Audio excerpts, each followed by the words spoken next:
Repatriation, Part 2: Ethics, Morals and Misrepresentation.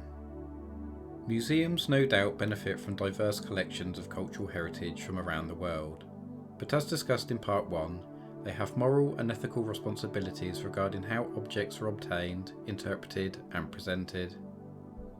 Ancient artefacts and contemporary material culture have been obtained over the years through controversial means such as colonialism, war, illicit trade and capitalist accumulation, but many have also been acquired legally, which can make claims of repatriation complex. By understanding the biography of an artefact within a museum and the museum's responsibilities can raise sensitive cultural issues concerning misrepresentation and ownership, which may result in ethical decisions to change how objects are presented to the public or repatriate them. An example of how artefacts are misrepresented can be found in Sarita y Chavez's The Filipino Primitive, wherein it is explained how during the late 19th and early 20th centuries, thousands of cultural objects were accumulated by the United States University of Michigan Museum. The university's scientific expeditions to America's first Asian colony, the Philippines, saw the excavation of over 485 archaeological sites and the extraction of many artefacts, including grave goods and human skulls, that were transported to the university's museum. The process of investigating, interpreting and presenting Philippines' cultural heritage ignored local beliefs, customs and practices, viewing the Filipino as primitive, always as an object of knowledge and never as the source. Artefacts were displayed at the University of Michigan Museum by racial stereotyping and failed to acknowledge the proper context of its collection. Colonialism had enabled the archaeological expedition and exportation of Filipino cultural heritage at a time when America was committing genocide in the Philippines. Only recently has a museum thought about the ethical responsibilities for its collections by changing display information and consideration for the repatriation of certain objects, after pressure from various cultural groups. Museums are reluctant to give up their collections, and the repatriation process can be long and complex, but moral attitudes within the heritage sector regarding certain artefacts have slowly evolved. Examples of this and successful repatriation can be found in the case of a Lakota ghost shirt and 4 tattooed Maori heads.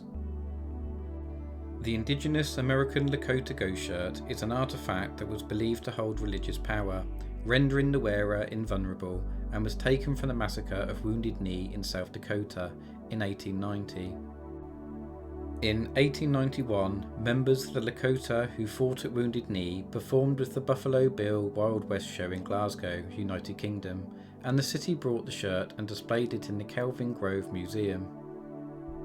This was the only ghost shirt on display in Europe and presented the visitor to the museum with the story of the Wounded Knee Massacre from the Lakota perspective.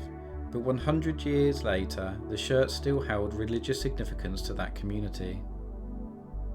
In 1992, the Wounded Knee Survivors Association sent an official request for repatriation, but was rejected until after the appeals of 1997 and 1998, where the United Kingdom government recognised its cultural and spiritual importance to the community it represented. The ghost shirt was returned out of respect and presented in a ceremony at the site of the massacre to the South Dakota Historical Society. In the 18th and 19th centuries, Europeans became fascinated with the preserved, decapitated, tattooed heads of Maori culture.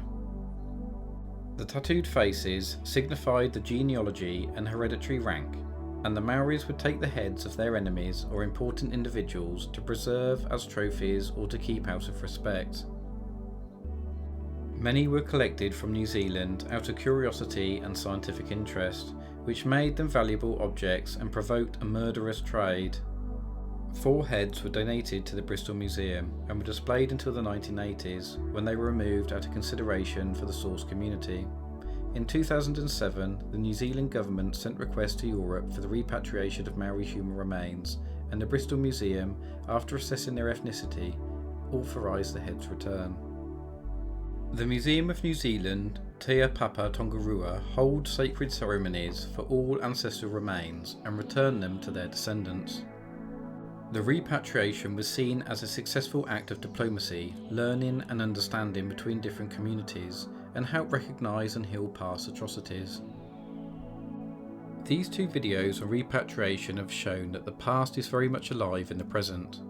It can be controlled and manipulated, but told correctly it can bring understanding and reconciliation between different cultures and societies. Repatriation highlights an obvious relationship between politics and cultural heritage. It can raise concerns which all areas regarding heritage should be aware of and responsible for. How will investigations be conducted? Where will it end up? How will it be conserved, interpreted and displayed? And how will the research be used? All of these questions are extremely relevant, for why conduct future research if the narratives are told or used incorrectly? Thank you for watching these videos by Simple Archaeology. Please subscribe for future videos on various heritage subjects.